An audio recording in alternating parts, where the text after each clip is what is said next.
Hi, everybody. Thank you for joining us today. My name is Mikhal Dekel, and I am the director of the Rifkind Center for the Humanities and the Arts at CCNY.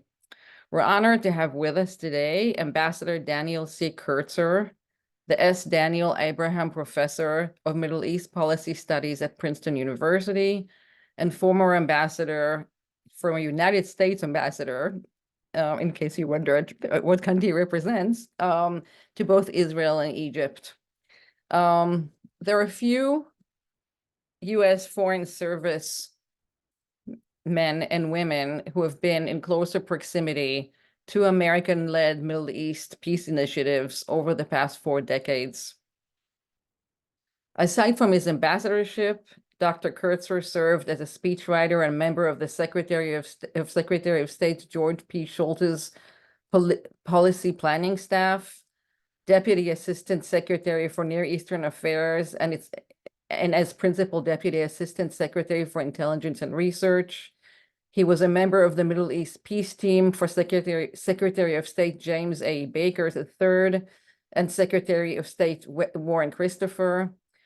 He played an instrumental role in helping bring about the 1991 Madrid Peace Conference. Following that breakthrough, he was named as the coordinator of the multilateral peace talks. He served as the U.S. representative to the bilateral talks between Israel and the Palestinians and between Israel and Syria. And he chaired the U.S. delegation to the multilateral refugee negotiations. And these are just some of the things he was involved in over a career of 3 decades, or over 3 decades in foreign service. Professor Kurtzer has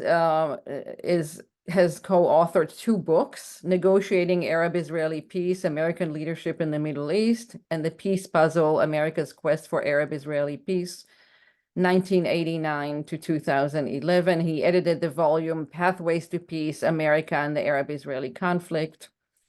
Ambassador Kurtzer, thank you so much for being with us this late afternoon, evening. With us also is Renata K. Miller, English professor and CCNY's Dean of Humanities and Arts.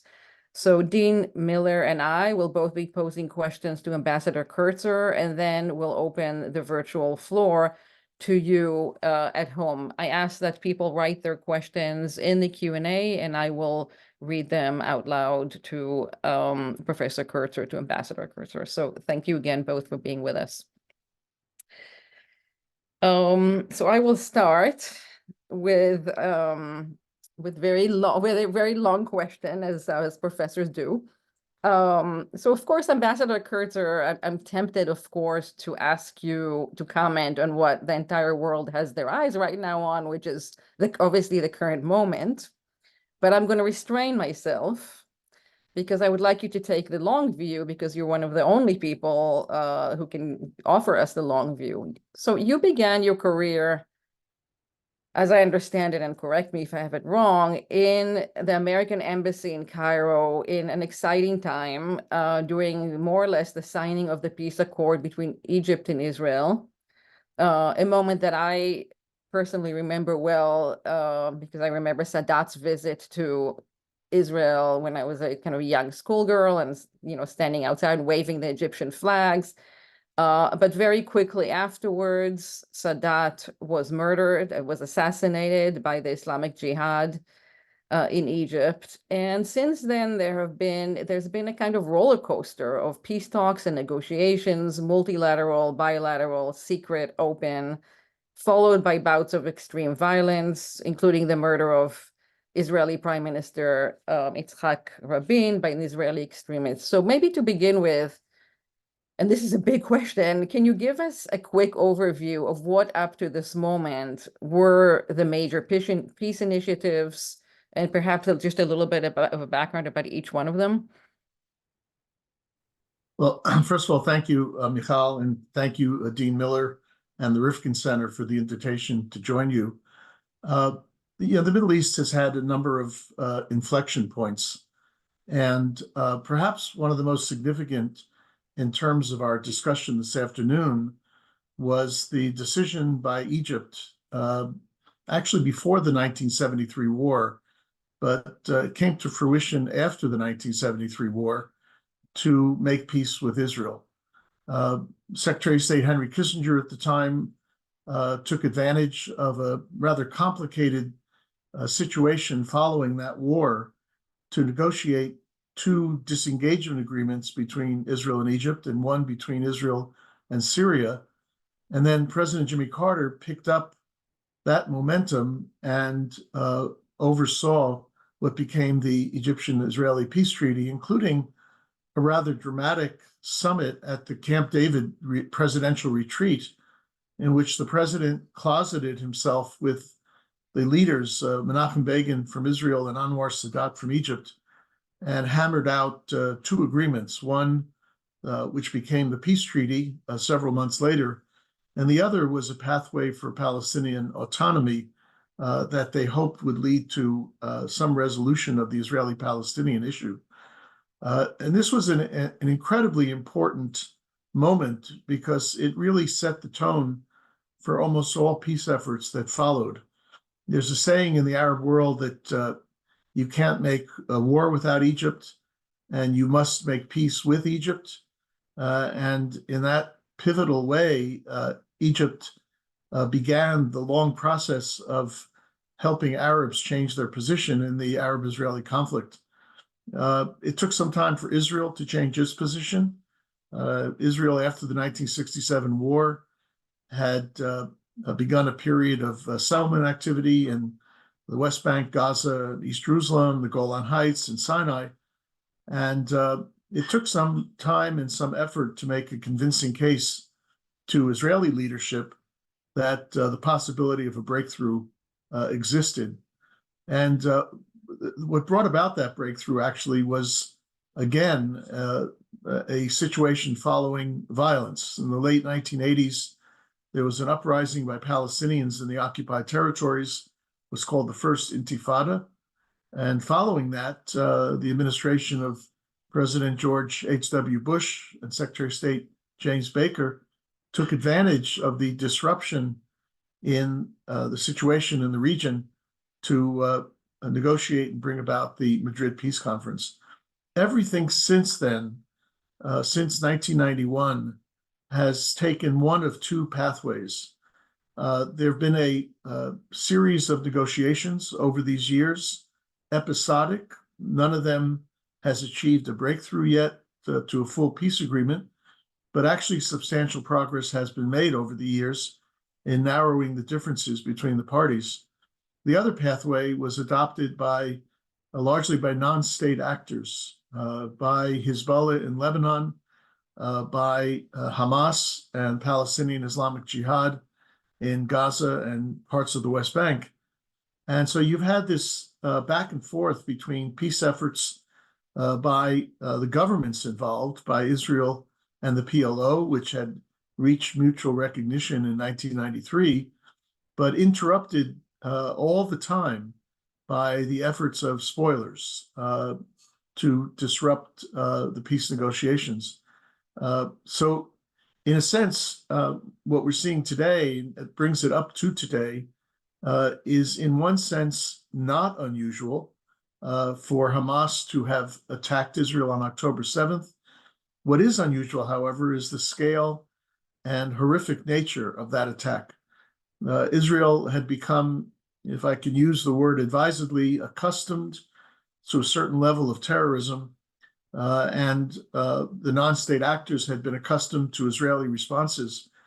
But the invasion by Hamas on October 7th may actually be seen over time as the next big inflection point, because it's going to be a real challenge now to go back to a peace track.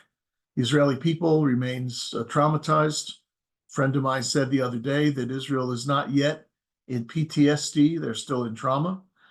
Palestinian society remains under occupation, and particularly in Gaza, in terrible straits as a result of Israel's air and ground campaign.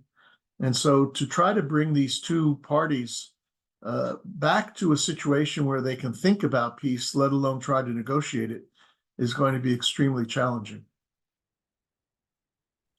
In one of your recent pieces in the press, you wrote that the Israeli government made a kind of a fatal mistake in thinking about Hamas as I think it was a religious organization rather than a political organization.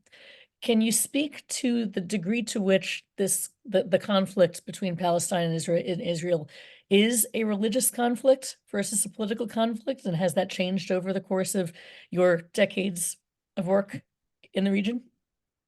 Now, there's no question that this conflict has evolved in many different ways. Conflicts are never static, and they are always changing. And the challenge for policymakers and diplomats is to understand the situation as it is rather than as it was previously.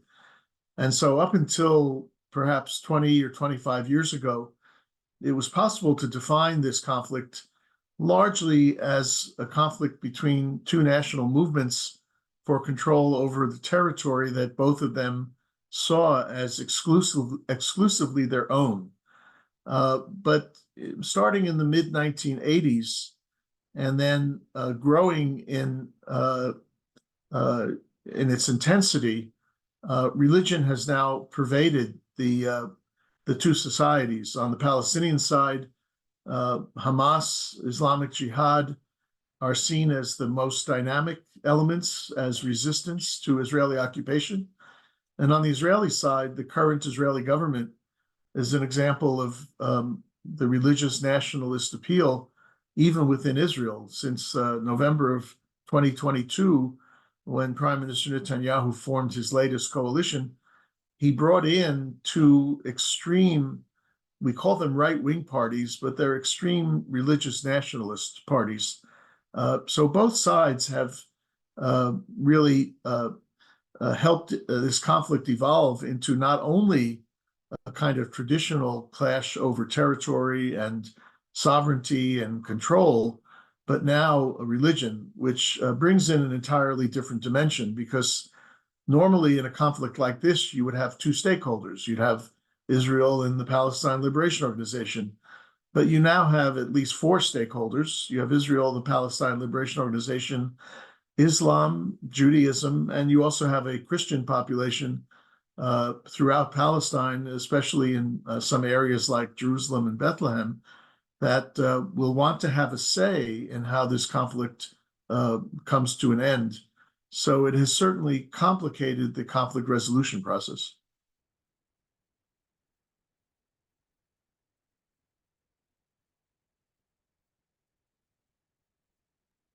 Mikhal, you're not you're muted. Sorry about that. I want to go back to Oslo. I mean, there's Oslo 1, Oslo 2, but I mean, one of the things that to someone like me, in a way, who I feel like I live in a lot of different discursive worlds, and I live in, you know, I mean, I know very well what the Israelis are thinking, on at least on the center left.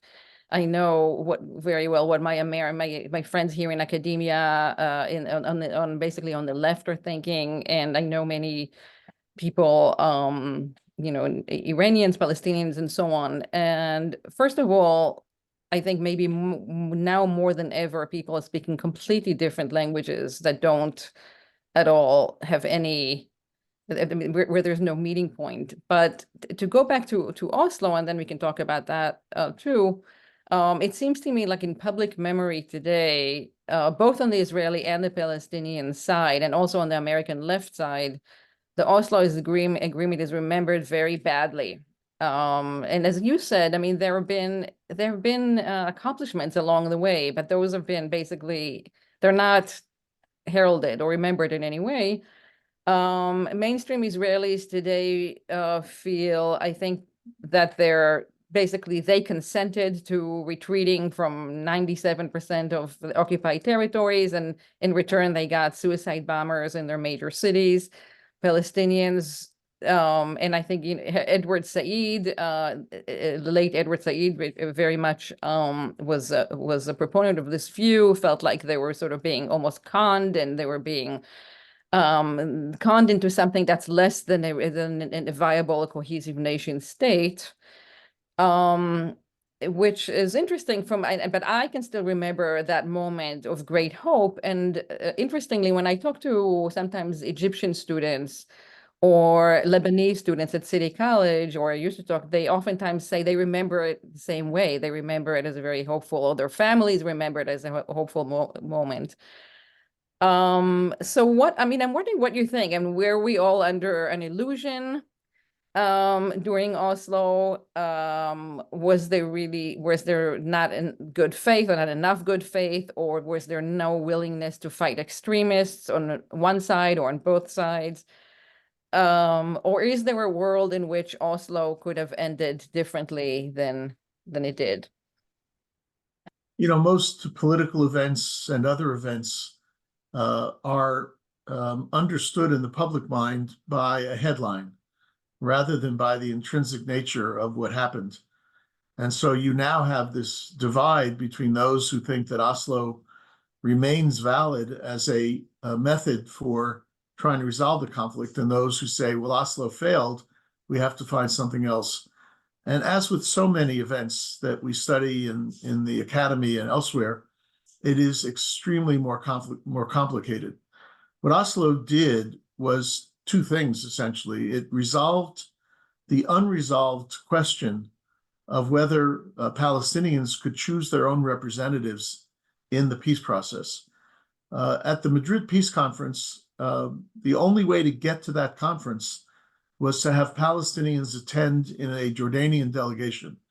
And the PLO had been so weakened largely by the support that it had given to Saddam Hussein when he invaded Kuwait, that the PLO was forced to accept the fact that it would not be at the Madrid conference.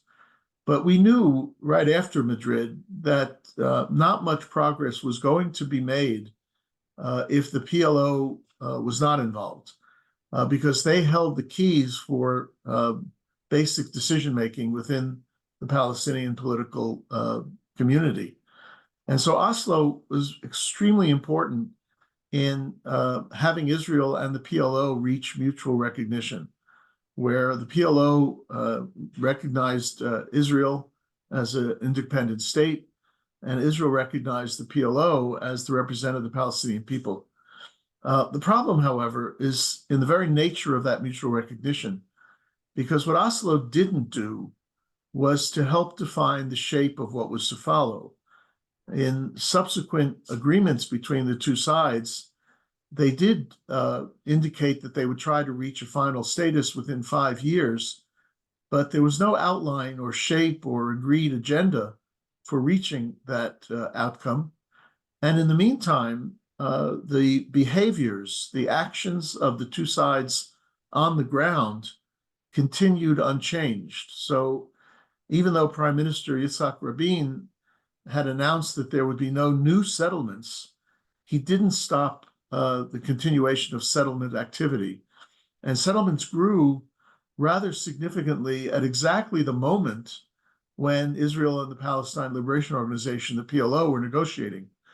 And on the other side, the PLO had undertaken to renounce terrorism, but did too little too late to stop terrorism from developing against Israel, in that case also by Hamas and others like the Palestinian Islamic Jihad.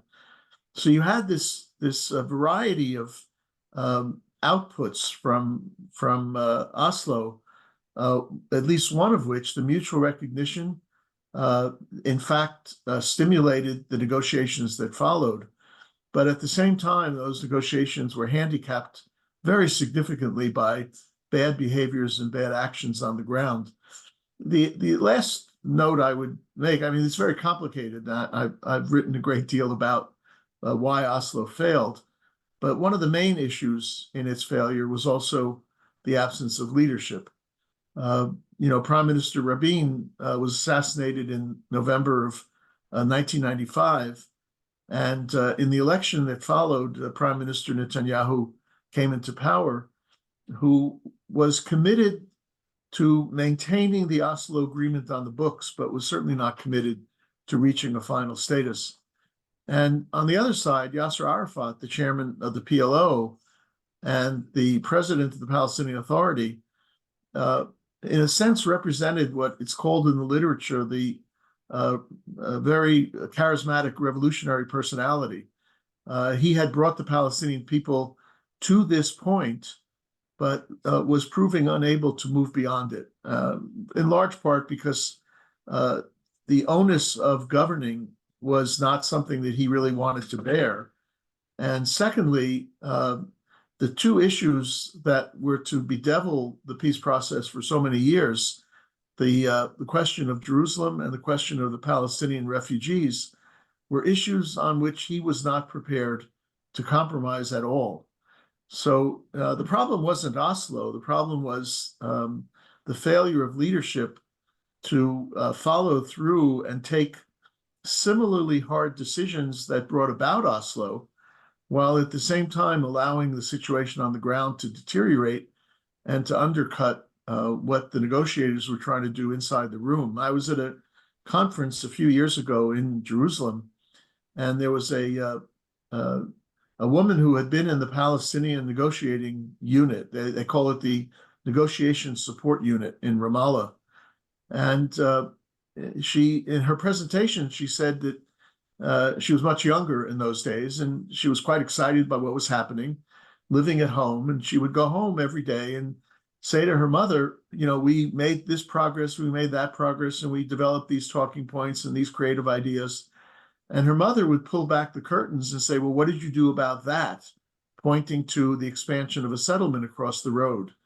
And we had a similar story on the other side. Israeli negotiators who would be excited about what was going on inside the room, coming home and being confronted with a headline that another bus had been blown up or individuals had been killed by terrorism. So it's a complicated story of what followed Oslo. In a sense, it's not dead. It will require extraordinary leadership to try to revive it. It's certainly dormant. It may be in long-term coma, perhaps.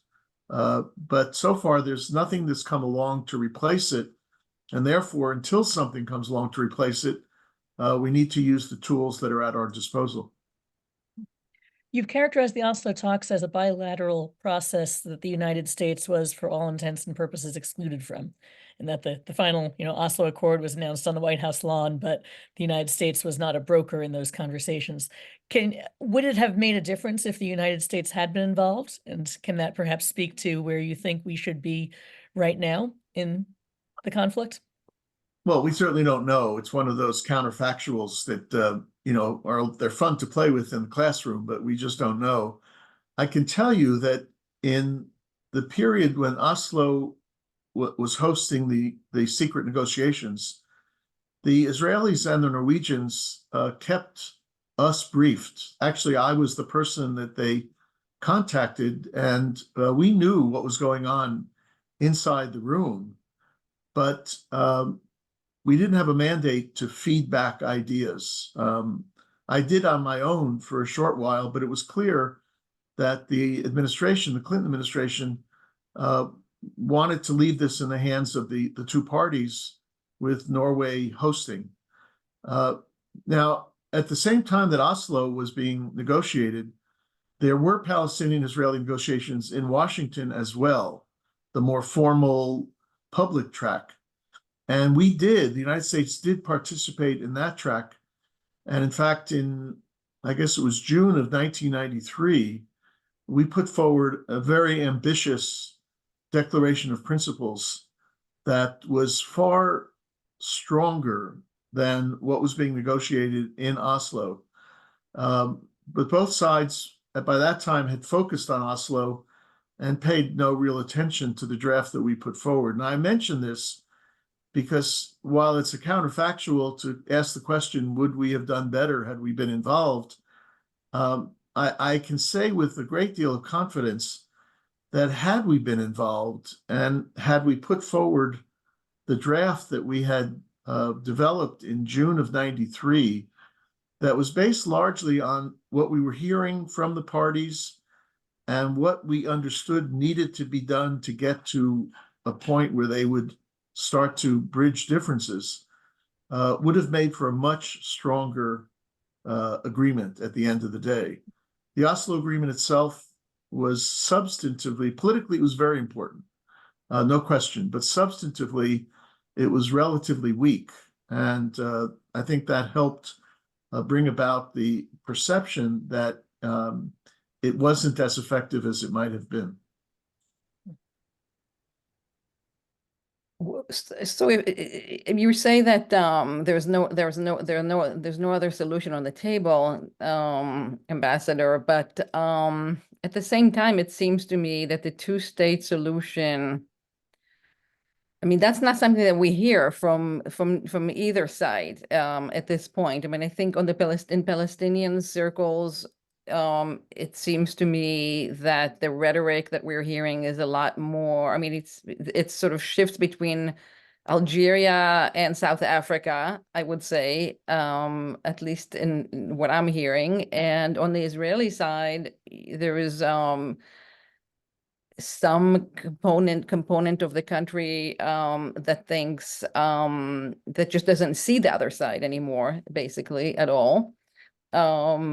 We have societies that are a lot more religious, as you said, and I'm not even sure if during Oslo, the leaders, Arafat and Rabin, really represented the country as a whole, right? I mean, Rabin was murdered, was assassinated. Yeah, Arafat didn't follow through. So I mean, is there any other model that, I mean, certainly not in one state. So any thoughts?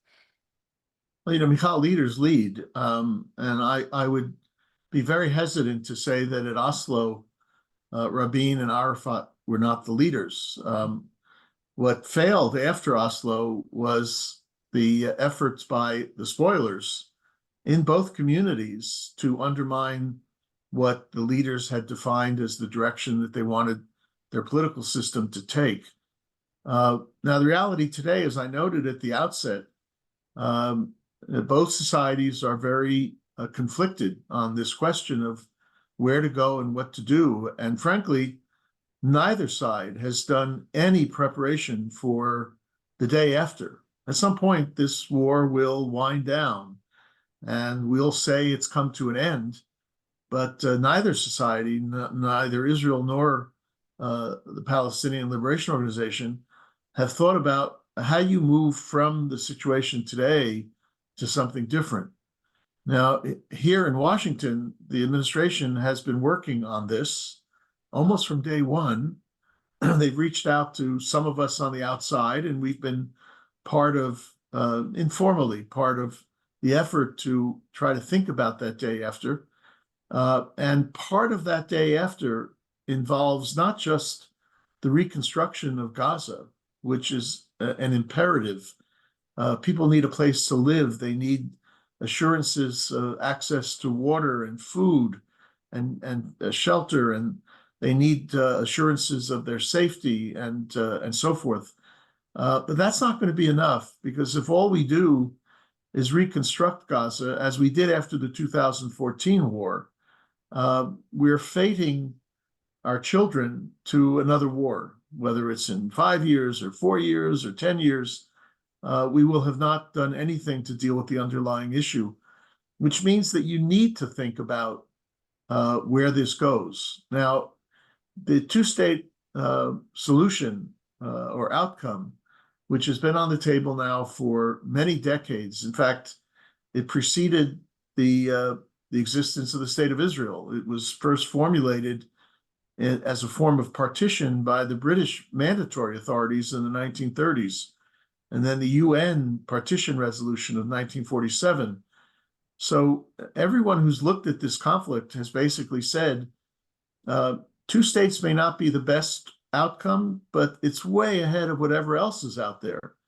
And to try to indicate this, a few years ago, I asked my graduate students to do a deep study of alternatives to the two-state solution.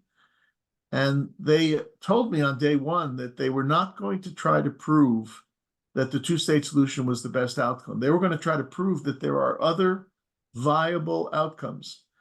And after our semester ended and they handed in their final report, they admitted that the two-state solution is not perfect, but it's the only one that could possibly garner the support from both communities if it's negotiated and implemented properly.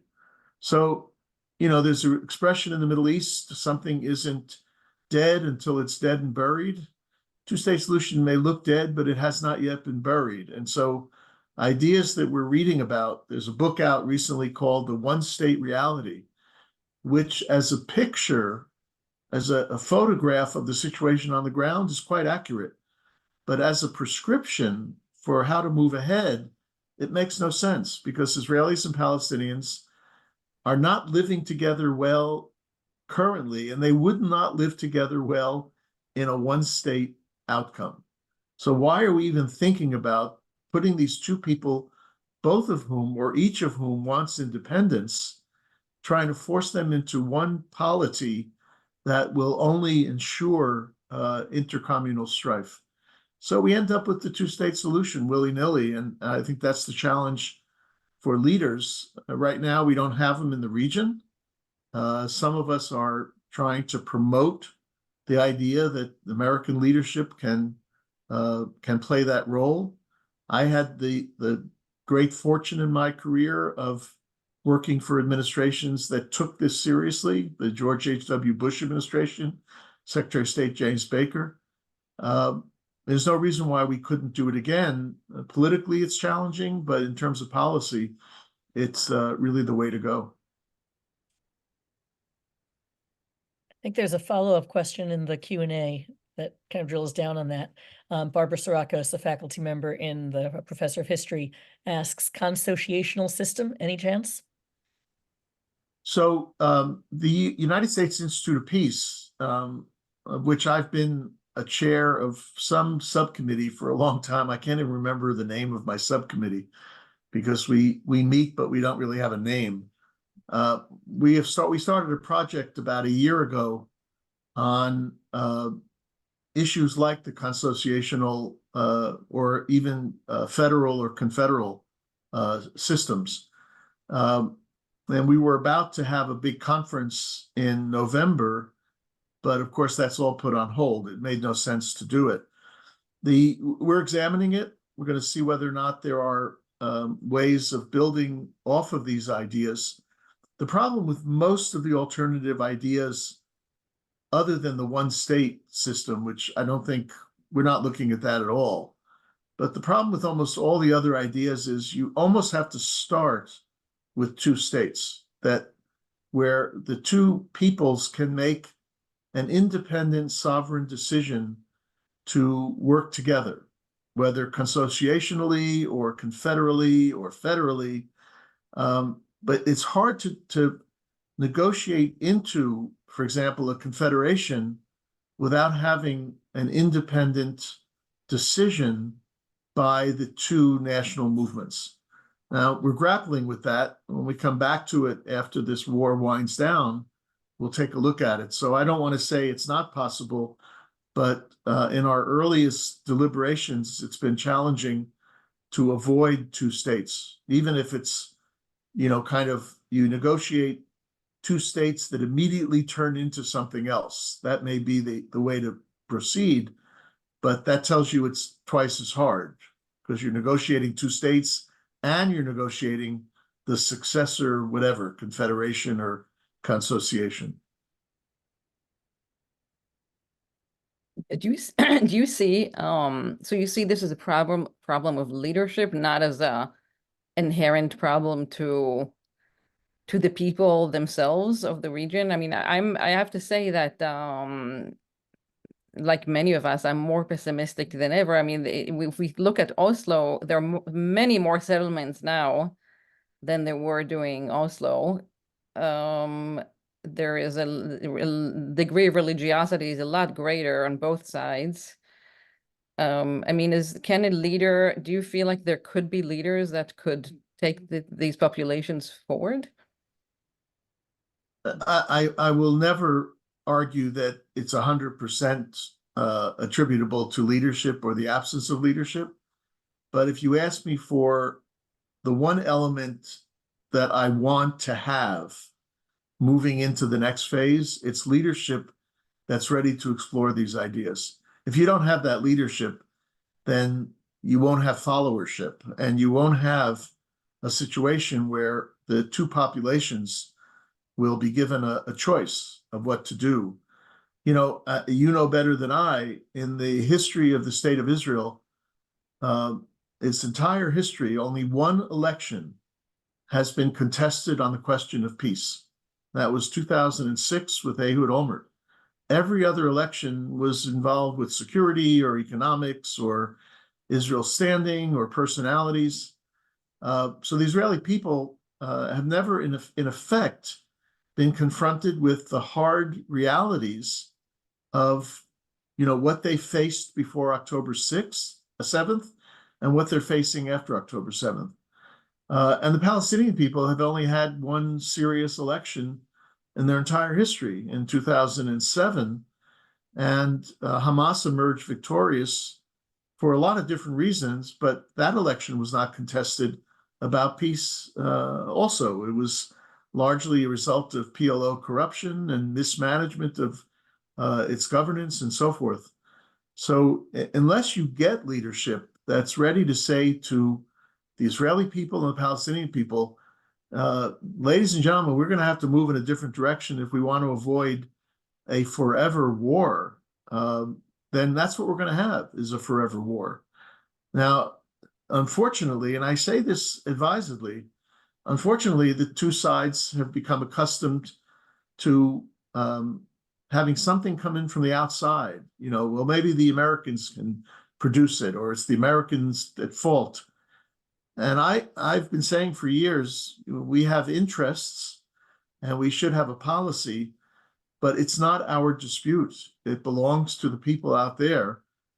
But if they are looking to us to help, we ought to be ready to help. And that means a strong presidential lead with a strong peace team that doesn't take no for an answer. And I've seen us operate that way, and I'd like to see it again.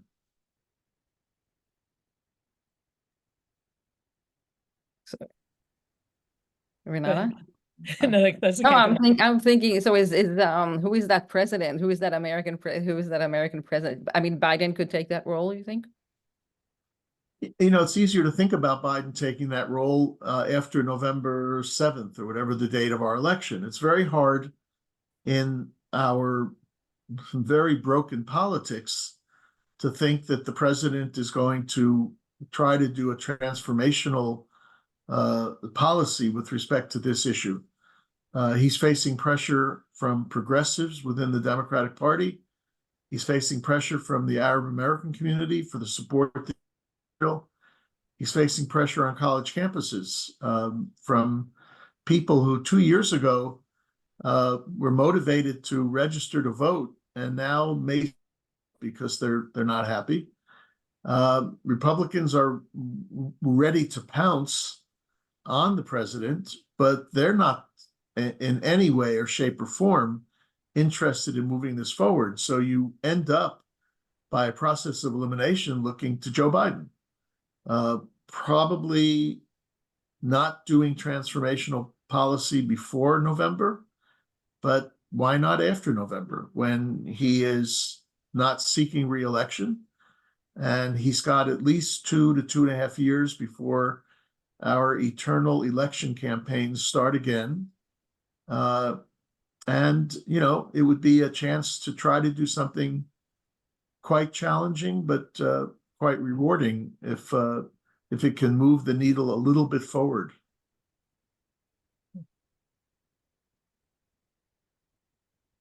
I was thinking, I'm wondering if you could comment just about Gaza itself. And Gaza has this, in some ways, has had this miserable history.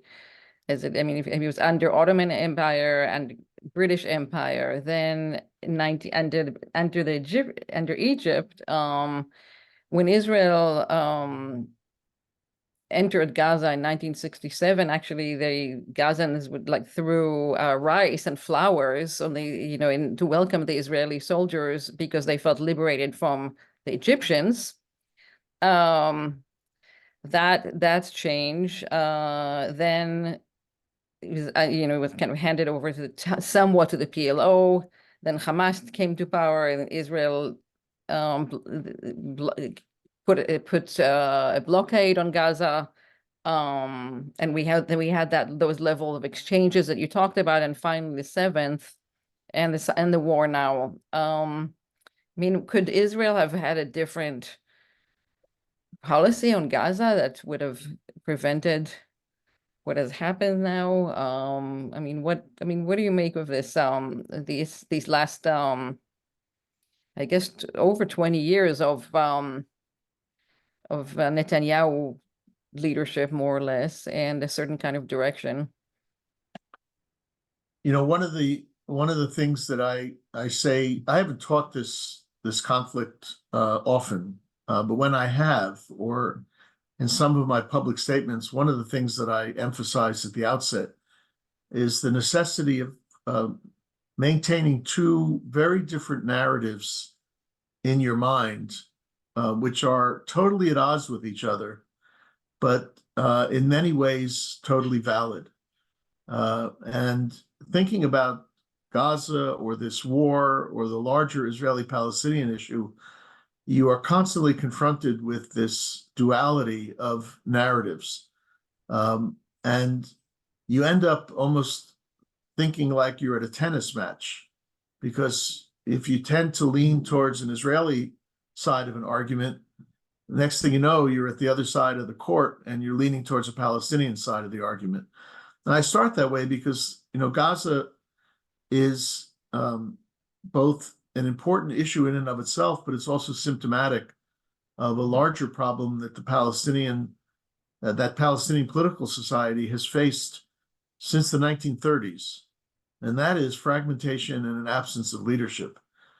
You don't have a central, almost never have had a central locus of authority within Palestinian national movement.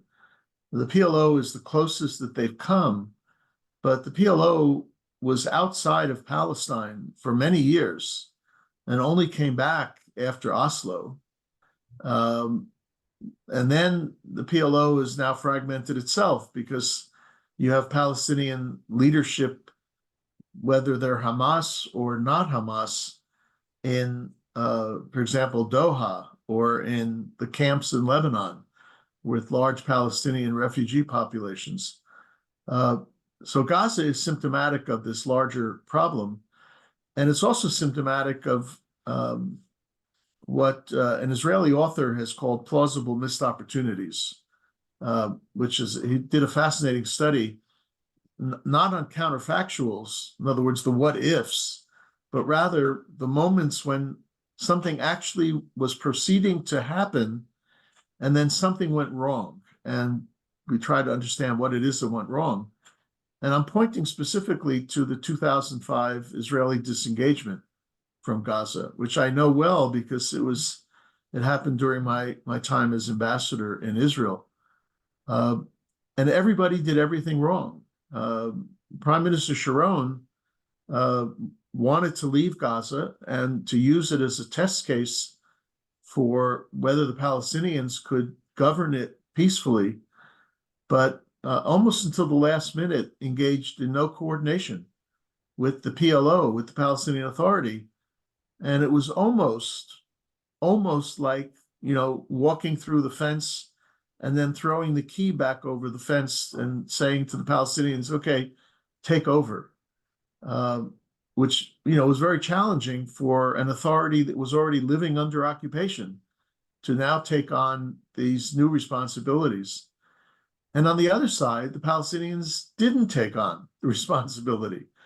And so, you know, almost immediately there was violence emanating from Gaza, which undercut any effort on the part of Israel to think about more unilateral steps. I know for a fact that I can't prove. So it's an undocumented fact that Prime Minister Sharon was ready to do more unilaterally if the response of Palestinians had been peaceful. But he was not ready to do anything more if the rockets started coming from Gaza, which they did. Now, he was not the greatest peacemaker in the world, and I'm not suggesting that. But between his refusal to coordinate the disengagement with the Palestinians and the Palestinians' refusal to clamp down on the violence that followed the disengagement, this was a missed opportunity of the most significant nature. Because if Gaza had proved in 2005 to be okay, there's silly talk now about Gaza as Dubai or Gaza as Singapore. Gaza is going to be Gaza. If it had been a peaceful place where people got on with their lives and they took control of the security situation, those of us who were interested in advancing the peace could have put pressure on Israel to do more. And I know that Prime Minister Sharon was ready to do more, but the way the Gaza disengagement unfolded, that was not going to happen.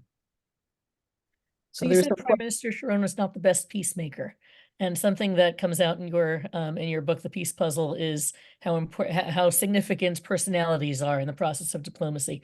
What are the qualities in a leader of a peacemaker?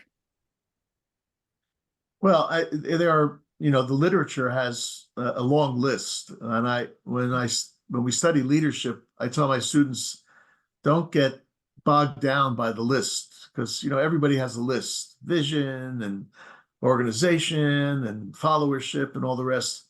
I think that the 2 or 3 most important in my mind is, number one, the political will and determination to move forward on an idea that will require the leader to bring along a potentially challenging population toward a goal that is important for the state or the country.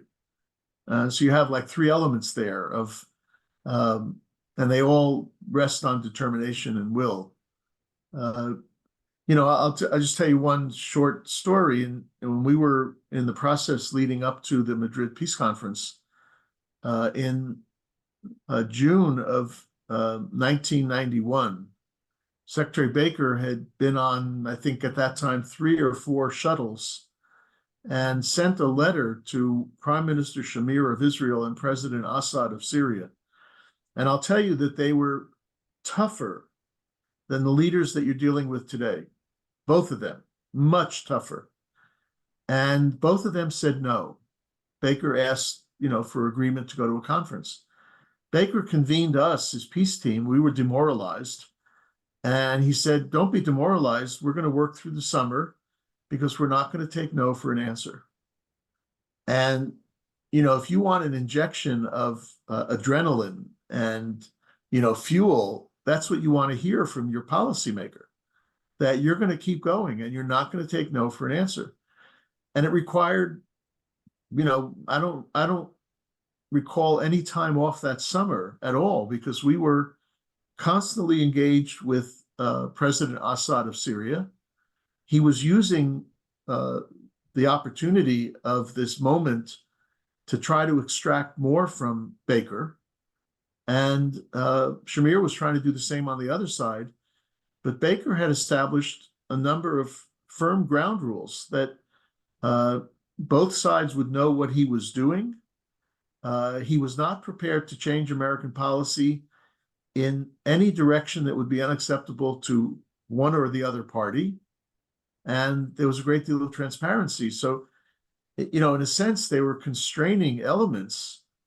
But for us who were doing the negotiating on the ground when he wasn't in the Middle East, they were marvelous because we could say no. We went out in August several times to the region to negotiate some letters of assurances and the text of the invitation. And, knowing the Secretary of State had our back, we just said no when it made no sense. And that's real leadership. Now, we could be talking here today with Madrid not having happened, because maybe they wouldn't have come around.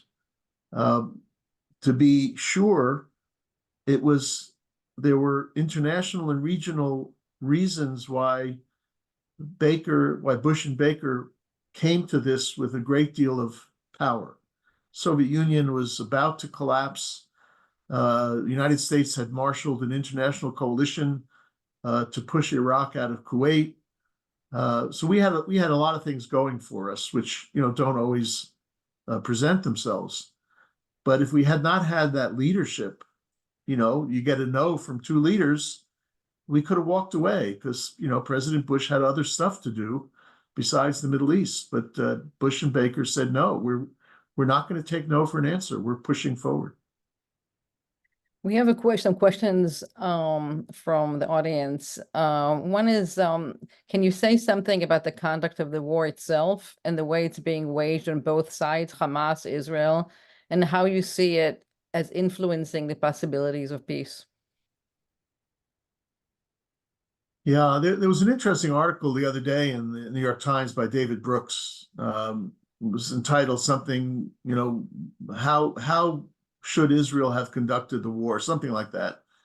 And he interviewed a variety of experts, and it comes out basically saying nobody had a better idea, but nobody thought that the way Israel is conducting this war is a good idea, which leaves you in a bind, because if you don't think it's a good idea the way they're conducting the war, and you don't have a better idea, so you're stuck. And I think that's the bottom line. I wrote something very early on. This has been, war is good for pundits. I've written 12 articles since October 7th, which I wish I had not had the reason to do. But early on, one of my pieces started out by saying, vengeance and revenge is not a strategy. And too much of what Israel embarked on after October 7th was a result of vengeance and revenge. I don't know what might have been a better strategy, given what we do know about the size and scope of the tunnel network in Gaza. Could it have been addressed in some other way other than heavy bombing? And could it have been addressed in some other way when the tunnels were under UN headquarters and schools and hospitals, and Palestinians were being used as human shields by Hamas? So I'm not smart enough to say it should have been done differently. Hamas has gotten off too easy in the international community. Hamas decided to launch an unprecedented attack across the board on, what was it, 11 or 12, 13 Israeli communities, slaughtering people, taking both live and dead hostages back to Gaza. The sexual abuse of women, both on October 7th and since, have gone largely unreported on the part of many who tend to support Palestinian resistance. So both sides here have gone off in directions that have, in a sense, worked against an easy ending of this. You now have the problem of 134 hostages. Any humanitarian solution that does not include the unconditional return of hostages should be rejected. And yet we know from past experience that there's probably going to be a trade in bodies and in humans, which tells us, how seriously some aspects of the ethics and morals here have deteriorated. That you trade a woman or a child or an elderly person for, well, I want 40 prisoners in return, or I want 70 prisoners in return. For crying out loud, they shouldn't have been taken in the first place. And I would say equally, Israel should not have been bombing apartment buildings in the first place. So I don't have an answer for you. It's a problematic situation. I think Hamas did not think through the implications of what would happen if it was not able to get to Tel Aviv and overthrow the Israeli government, which was never in the cards. But it must have known, it should have known that this kind of attack was not normal. You know, the kind of terrorist attack that gets a response. And Israel needed to think much harder about what it gets into to think about how it gets out of it. Israel's in a box right now. I'm not sure they know how to get out of this situation when probably several thousand Hamas fighters are still alive, living underground. And the day this thing winds down and they come out of those tunnels waving their flag, claiming victory, you know, there's going to be a lot of questions raised. There's another question about the role of Arabs that Arab states can play with a solution, towards a viable solution. You know, for too long, Arab states have been given a pass. Now they argue that in 2002, they came up with the Arab Peace Initiative, to which Israel never responded. But they also didn't do much to advance the Arab Peace Initiative. You go back to 1977, when Anwar Sadat wanted to make peace, you know, he announced that he was ready to go to Jerusalem, and he went, and he spoke in the Knesset. And if you read his speech, it was as hard a line speech as any Egyptian leader had ever given, but he was delivering it to the Israeli people, and that made all the difference in the world. So for the Arab states to develop the Arab Peace Initiative was critically important, but it wasn't enough. They need to step forward and do diplomacy and to work the issue. And especially now when so much is going to be required on the so-called day after, fixing Gaza and advancing the peace process. You know, if they expect the United States to do it alone, it'll fail. It can possibly succeed if they step up to the plate and finally decide that they're players in this, both in the Gaza reconstruction and in putting the pressure and developing the incentives for the two sides to move forward towards peace. Renata, do you have? Yeah, how important are United States aid packages in the managing of diplomacy and moving towards a peace? Or what is the role of U.S. aid? You know, historically, it's been interesting. In 1979, when the Egyptian-Israeli peace treaty was signed, the two aid packages were critical. They provided incentives and a safety net, both on security and economic assistance, that were absolutely important. You fast forward the clock to 2024. On October 6th, the aid package to Israel, frankly, was much more important as a political signal than as an economic or even security signal. I co-drafted an article a couple of years ago with former Minister of Justice, Deputy Foreign Minister Yossi Beilin from Israel, which we argued that Israel is now an advanced economy to the point where, for its own independence purposes, it should give up American security assistance, but with a treaty that would assure that they could buy what they need. In other words, they don't want to give it up because maybe we would then withhold the arms, but we can develop an agreement to say you're eligible to buy the arms, but you have to make choices. You're going to spend your money on this, or you're going to spend your money on that, which also impacts, of course, decisions, for example, on settlements. By our giving Israel before October 7th about $4 billion of military assistance every year, that's $4 billion that Israel can spend on other priorities. And we know they spend a substantial amount in subsidies on settlements with which we don't agree. The difference after October 7th is whether Israel could have conducted its campaign without the additional American security assistance. And that's why policymakers here in Washington have tended to pull together the Ukraine and Israel packages. The assumption being that both countries simply don't have the resources to do it on their own. Now, in the last couple of weeks, there have been real questions raised by some senators and the members of Congress of whether or not our arms are giving Israel the ability to do things that we don't want them to do. For example, moving into Rafah and perhaps increasing the number of Palestinian civilian casualties. And that led the administration to put out what's called National Security Memorandum 20, NSM 20, that's requiring all recipients of American military assistance to provide two assurances. One, that they're not targeting civilians, and two, that they're not inhibiting humanitarian aid from entering areas where they're operating. And right now, the Secretary of State is, I think he has until May the 8th to assess.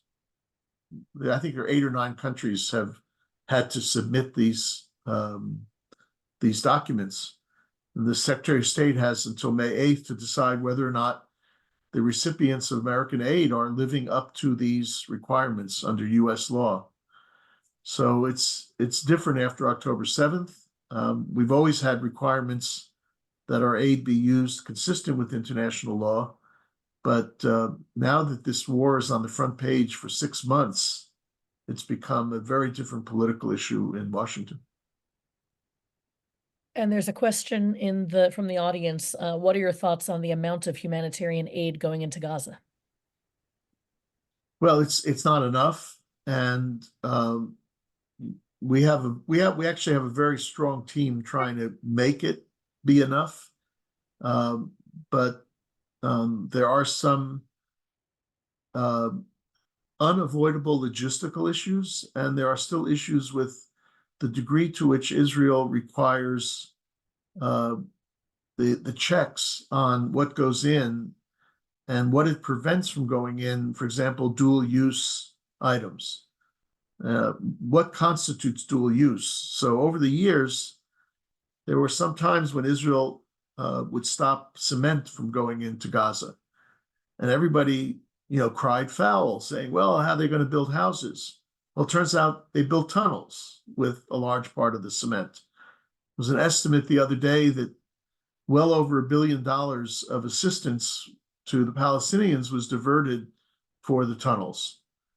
So the humanitarian issue needs a global response, meaning much more has to go in, and a much better system needs to be developed to move it faster. And that's why the United States came up with this idea of the floating pier off of Gaza, where a lot of the material that's destined for Gaza will be checked in Cyprus and then escorted to this floating pier and then brought in without having to go through another check, so that presumably once it gets started, it can move much faster.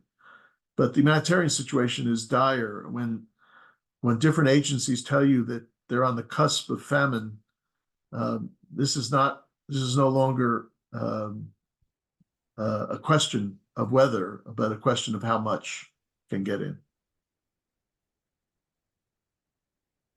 I'm going to go back to when you said this conflict has been or this war has been in the headlines for 6 months.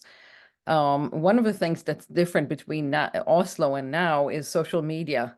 It's not just the headline, it's social media. And in many ways, this war is waged on social media for a lot of people. And I'm wondering what your thoughts about the role social media is playing in aiding a solution and impeding a solution. Is diplomacy in a way less effective now, or is it harder to do diplomacy in the age of social media, and so on? you know, those of us who've worked on this issue have enough enemies. I don't want to make social media an enemy by responding as honestly as I should. The fact is that social media definitely inhibits the work of diplomacy, unquestionably. There's no filter. Whoever has the loudest tweets and the loudest Instagrams and the loudest TikToks gets the most listeners. And you have, I don't even know what they're called, influencers. I don't even know what that is. So you not only have the problem on the mainstream media, you know, the echo chamber, when people only will watch MSNBC or Fox News and will not pay attention to anything that's not on their favorite channel, but then they turn to social media and get more of this directed set of views. I was talking to someone this afternoon about Senator Chuck Schumer's speech that he gave on the Senate floor the other day. And if anybody ever read it, you know, so few people have actually read it or listened to it. It's a really quite strong speech in which he takes everyone to task. But the only thing people know about that speech is that he equated Netanyahu and Hamas, and he was perceived as interfering in Israeli domestic politics, which he didn't in the speech. But, you know, that's the reality that we're living with. That people will only now understand that Chuck Schumer, this longtime friend of Israel and friend of the peace process, has come out against Netanyahu and in favor of elections, and they're never going to read the speech. And social media doesn't cover it anyway. It just amplifies, you know, the initial headline. So some of my best friends are social media, but it's really a problem. I agree. And there's a question in the chat. Will the Jordanian and Egyptian governments survive this? Well, the Egyptian government certainly will. Egypt remains a Praetorian republic where the military shores up the regime. You know, the military has shown that if they're not happy with the particular leader, they will substitute a different leader. But there's no indication that they're not happy with President El-Sisi. Jordan, you know, the king of Jordan in the 1950s wrote an autobiography. It was entitled, I think, Uneasy Lies the Head. And in a sense, that can represent Jordanian political life. Jordan probably has 55 or 60% Palestinian population, very much affected by what goes on in the West Bank and now in Gaza. They have a strong set of institutions. The monarchy is not unpopular, but it's under pressure. And you saw that one of the ways to release that pressure was the Jordanians recalled their ambassador from Tel Aviv and told the Israeli ambassador not to return to Amman in Jordan. So, you know, bottom line, I don't think the king faces any kind of upheaval, but Jordan's internal situation is always on everyone's mind in Washington because it's also not a rich country. It has absorbed hundreds of thousands of refugees from Iraq, hundreds of thousands of refugees from Syria, and it's hard to see how much you can stretch their capability to continue to cope. Thank you. Renata, any other thoughts? Actually, we do have another question. Do you see the ICJ case impacting Israel's future actions, or how is it supported internationally? How it is supported internationally? Well, I think that the very fact that there is an ICJ case and that the court while pending its final decision, found plausible reasons to impose some strictures on Israeli behavior is quite serious for Israel. And even if Israel uses it as an occasion to say that the world is against it and the world is anti-Semitic and all the rest, I hope the Israeli government takes this seriously, because an International Court of Justice opinion that Israel has violated the Genocide Convention would be devastating for Israel's standing in the world. One of the most immediate things that Israel can consider doing is advising its ministers to stop talking, because part of what the International Court is looking at are these extraordinary statements by some extremist Israeli ministers that seem to indicate that they would like to see genocide in Gaza. Now, I don't think anybody who knows anything at all about Israel believes that that's the case, that Israel is either intent upon genocide or practicing it. But when a minister in the government wants you to believe that that's the case, why wouldn't the International Court of Justice take that seriously? So there are some steps that Israel can do to try to prevent the court from a final decision on this question. I think as the war winds down, some of the urgency will go away. But should the situation continue and should the court find that Israel has violated the Genocide Convention, Israel's international standing will have taken a very serious hit. We're already seeing some of it with the criticisms by a number of countries that pulled their ambassadors, or those who have associated themselves with the South Africa petition to the International Court. So are we heading towards a ceasefire, a permanent ceasefire, and release? I mean, is the release of hostages? Give us some hope here. You know, is that wonderful word in the Middle East, inshallah, God willing. Look, there are very good people working on this full time. A close friend of mine who happens to be the director of CIA, Bill Burns, has this agenda. And, he is probably the finest diplomat of our generation. And now he's in a position at CIA to carry a different kind of weight into these negotiations. But it'll all come down to the back and forth between Israel and Hamas. Israel recently accepted an American proposal. Hamas turned it down. We'll have to see what happens next. They're in the souk, the market, in terms of how many prisoners in Israeli jails get released. What happens to the population in Rafah. So there's a lot of moving parts, but there really is no reason why it should not happen yesterday, let alone tomorrow. Well, I think on this optimistic note, or cautiously optimistic note, inshallah, we'll see this very soon. Ambassador, thank you so much for being with us, and Dean Miller, thank you, and thank you. All in the audience. Okay, good night, everybody. Good night.